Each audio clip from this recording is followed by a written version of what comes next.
मरवे में आइल मामा इमली घोटावे। मरवे में आइल मामा इमली घोटावे। मामा हीरो बन के आइल मरवे में इमली घोटावे। मामा हीरो बन के आइल मरवे में इमली घोटावे। सूट बूट पहिन के टाई बेल्ट लगाई के हीरो बनी के मामा आइल।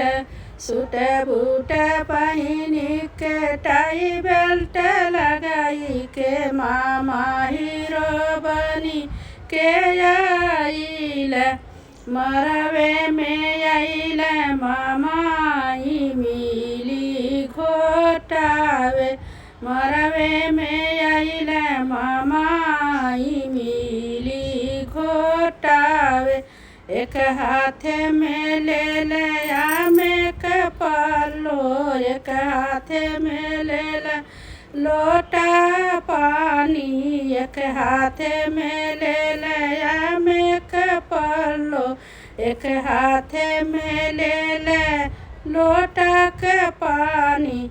इमली घोटावे कोसिला देई के भाई।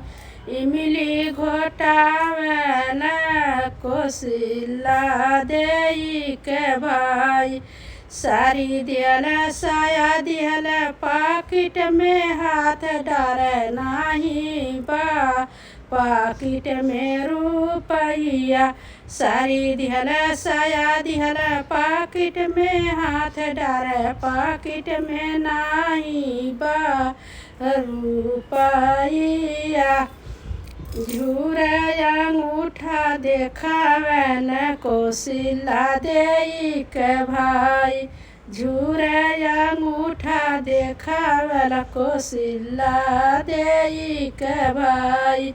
मरवे में आइल मामा इमली घोटावे। मरवे में आइल मामा इमली घोटावे।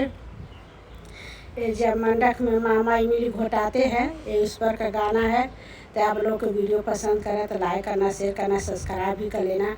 आप लोग वीडियो नहीं देखते हैं तो वीडियो देखिए और सब्सक्राइब भी करिए। अपना प्यार तो कम से कम दीजिए।